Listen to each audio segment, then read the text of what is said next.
اهلا بيكم في فيديو جديد من فيديوهاتنا السهلة والبسيطة. النهاردة الفيديو بتاعنا عن التفصيل. هننفذ فيه الجيبة اللي هي قصة ديل السمكة اللي معانا بالشكل ده اهي. لو احنا شايفينها هنعمل نرسم الباترون بتاعها بطريقة سهلة وبسيطة ان شاء الله. هو هنا الباترون انا كنت رسماه في السكتش بتاعي هراجعه كده معاكم في السريع، وبعد كده هننفذه على الورق وهننفذه على القماش ونخيطه.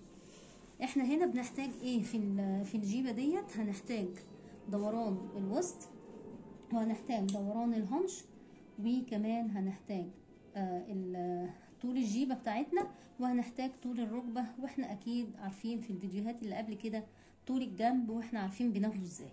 لو طول الجنب عندنا بيبقى معظم الطول بيبقى من 20 ل 24 سنتي، ولو طويلة البنوتة بتاعتنا طويلة يعني ما شاء الله ربنا طرح فيها البركة وطويلة، بيبقى طول الجنب 60. فاحنا بنقيسه. فبس المنتشر او معظم البنات يعني بيبقوا في طول واحد اللي هو بيبقى 20 ل 22. احنا عندنا هنا دوران الوسط بتاعنا 96 سنتي. دوران الوسط بتاعنا اهو 96 سنتي. انا هحاول ادوس على الكتابة تاني عشان تبان عليكم، تبان ليكوا يعني. ودوران الهنش 112 سنتي، 112 سنتي. عندنا طول الركبة 55 سنتي، وطول الجنب عندنا 20 سنتي. طول الجنب ده ما بعملش فيه اي حاجة، زي ما هو، لا بنقص ولا بطرح ولا بقسم ولا بعمل اي حاجة. وطول الجيبة بتاعي 103 سنتي.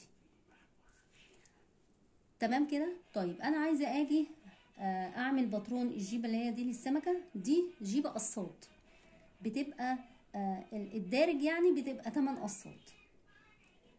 في ناس بتعملها 6 قصات، وفي ناس بتعملها 4 قصات، بس اللي بتبقى احسن واجمل في السواريهات بتبقى 8 قصات، وممكن 10، لان احنا كده كده المقاسات بتاعتنا بناخدها وبنقسمها على عدد القطع اللي احنا هنعملها او على عدد القصات.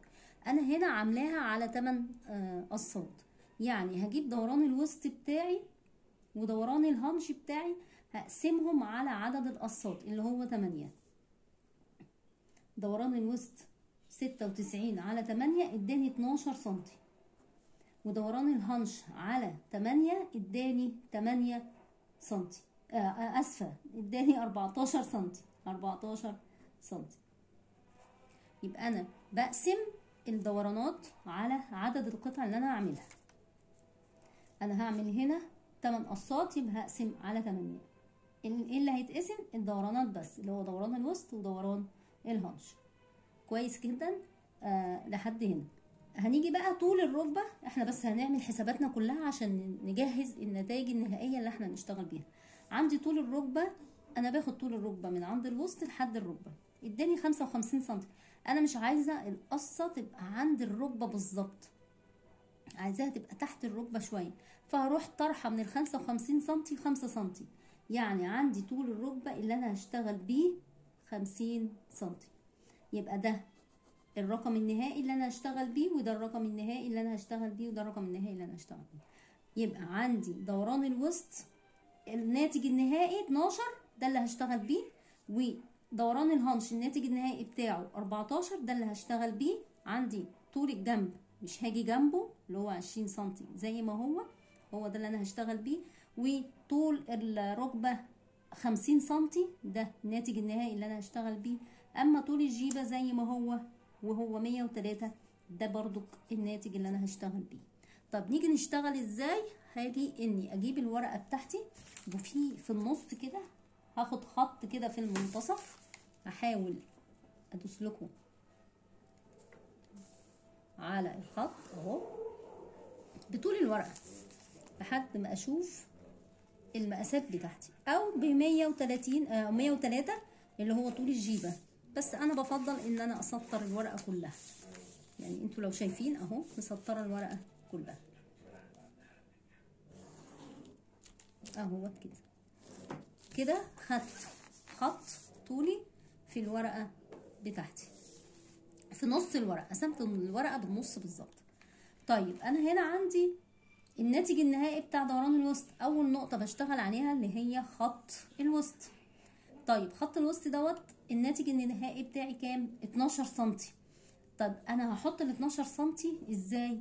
هقسمهم على 2، هحط 6 سنتي يمين و6 سنتي شمال. هقيس كده بالمازوره بتاعتي اهي. لو بصينا على المازوره بتاعتي اهو، زي ما انا قلت لكم على المسطره قبل كده في الفيديو اللي فات، هحطه لكم اهو. 1 2 3 4 5 6 اهي 6 سنتي اهوت. يعني دي مقاسات طبيعيه بس بننفذها بمقاسات مصغره، ماشي. و6 سنتي يمين.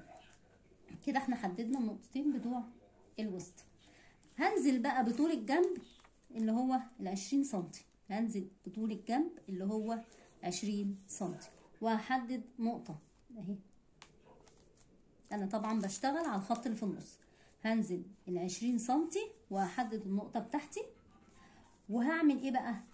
طول الجنب ده اللي هو بيبقى عليه خط الهنش، طول الجنب اللي عليه خط الهنش، باخد بقى الناتج النهائي بتاعي اللي احنا مطلعينه من دوران الهنش اللي هو ال 14 سنتي. هقسمه برضو على الاتنين زي ما عملنا في دوران الوسط، يبقى 7 يمين الخط و7 شمال الخط. ادي 7 سنتي يمين الخط اهم، وادي 7 سنتي شمال الخط.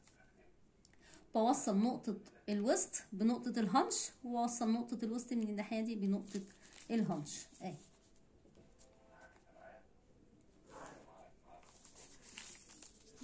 كده يا رب تكون الصورة واضحة اهي. عفوا. هاجي هنا برضك هروح بقى بعد الهنش هعمل ايه؟ بعد خط الهنش بيبقى فيه خط الركبة. بعد خط الهنش خط الركبة، يبقى اول خط خط الوسط، تاني خط خط الهنش، تالت خط خط الركبة. هاجي احدد بعد خط الركبة ده في خط الركبة اسفة اني هجيب ال50 سنتي من عند الوسط لحد خط الركبة. هاجي كده واروح حاسبة ال50 سنتي، واروح حاطة نقطة على الخط الوسط، وهبتدي احط نفس الدوران بتاع الهنش، لان الهنش بيبقى اكبر حاجة يعني اكبر دوران. فبروح حاطة نفس المقاسات بتاعة الهنش في خط الركبة عشان رجليا تبقى مرتاحة وهي ماشية. فهروح حاطة 7 سنتي يمين و7 سنتي شمال اهم. حددت كده ادي 7 سنتي يمين وادي 7 سنتي شمال. هوصل برضو نقطة الهنش بنقطة الركبة اهي بالشكل ده بالمسطرة. هناخد المسطرة بتاعتنا، طبعا بيبقى معانا مسطرة صغيرة. بعد ما بنحدد بالمسطرة دي بروح ايه مسطرة بالمسطرة العادية البلاستيك، عشان بس ايه يبقى ايه يديني خطوط ايه مظبوطة، عشان الورقة ممكن تبقى مش مظبطة معايا الخط. الورقة احنا بنستخدمها المسطرة الورقة بنستخدمها ان احنا بنحدد المقاسات المصغرة. طيب هاجي بقى بعد خط الركبة هرجع تاني من عند الوسط لحد الديل واقيس 103 سنتي اللي هم طول الجيبة. هقيس من هنا من عند الوسط لحد الاخر واحط نقطة هنا كده 103 سنتي ده طول الجيبة. وبروح حاطة محددة نقطة هنا. هاجي بقى من عند خط الركبة بتاعي اللي احنا حددناه وهنزل تحت، بس يعني ازود الايه المسافة شوية. ما ينفعش انزل بنفس المقاس بتاع الهنش وبتاع الركبة، لازم المسافة توسع معايا شوية عشان رجليا تبقى مرتاحة في الحركة. فهخليها 10 سنتي يمين و10 سنتي شمال اهو لحد هنا كده. احنا ملناش دعوة باللي بره دوت دلوقتي، ماشي. هحدد هنا ادي 10 سنتي يمين. المقاس دوت ممكن اختياري يعني زي ما انتوا ايه حابين، ممكن تخلوه 12 ممكن تخلوه 11 زي ما انتوا حابين، بس المناسب 10 سنتي. 10 سنتي مناسبين وكويسين. حلو كده. هرجع بقى هروح موصله نقطة الركبة بنقطة الديل من اليمين وهوصلها من الشمال. انا بدوس عليها تاني علشان الرسمة تبقى واصلة وباينة معاكم. طبعا احنا بنوصل وبنرسم بالمسطرة بتاعتنا. تمام كده، حلو قوي كده لحد هنا. طيب احنا خلاص كده، لا احنا عايزينها تبقى اوسع. هنبتدي بقى ناخد من تحت مقاس بقى زي ما احنا عايزين بمزاجنا احنا. عايزاها تبقى واسعة قوي، عايزاها تبقى معقولة، عايزاها تبقى مظبوطة تمام، يبقى ازودها 12 سنتي. اجي من عند الديل تاني واطلع يميني وشمالي 12 سنتي من هنا، من اخر نقطة احنا محددينها. هبدأ اعمل كده 12 سنتي، ومن الناحية التانية برضو كل 12 سنتي. حلو كده. وهروح موصلاهم بنقطة الركبة، هروح موصلة بنقطة الركبة. تمام، هروح موصلاها بنقطة الركبة اهي.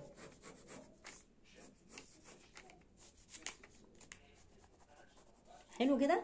بس وانا بوصل بنقطة الركبة يا ريت ما اوصلش كده مثلث من هنا من فوق، لا اعملها ايه، احاول كده بالكيرف بتاعي اروح واخداه بدوران من هنا كده، اخده بدوران اهو، طالعه كده بدوران.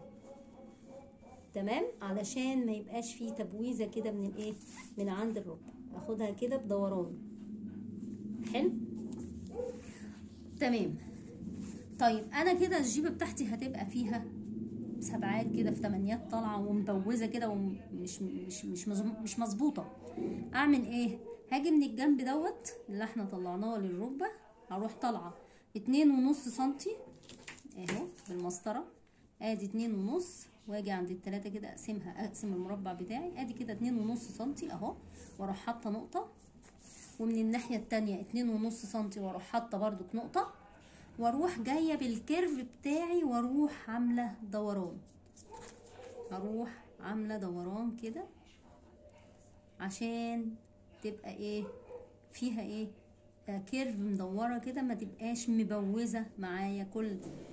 كل ما اجي اعمل اتنين جنب بعض هلاقي فيه بوزه طالعه، لا الدوران بتاعي دوت بيمنع التبويزه بتاعت القماش اهو. بصي كده، ده الفرق، ده خلاص، ده خلاص، ده مش هيبقى موجود اصلا على القماش. ده اصلا هنقص الباترون بتاعي ده كده من هنا كده، هقص كده اهو. تمام، ده كده هقص من هنا. تمام كده نفس الحكايه من هنا ومن هنا هقص. ده المقص، يعني ان احنا هنقص كده عشان بس في بعض البنات ما بتبقاش الدنيا واضحه بالنسبه لهم. وده كده كان ايه الرسمه بتاعتنا بتاعت الباترون.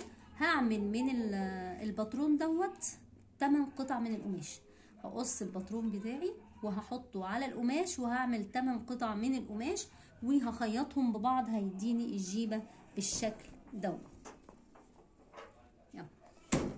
وهيبقى الشكل دائري. لما عملنا الجزء ده هيبقى الشكل دائري كده من تحت، مش مبوز لي وطالع حتت كده ايه بوز كده او سمبوكسات. تمام، ده كان الفيديو بتاع رسم الباترون، وان شاء الله هننفذه على الورق وعلى القماش، وكمان هنخيطهم مع بعض على المكنه، وهنشوف النتيجه النهائيه بتاعه الجيبه بتاعتنا.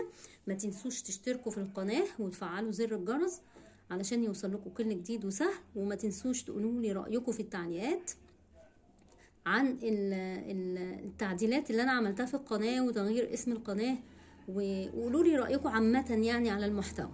شكرا ليكم، شكرا لمتابعتكم.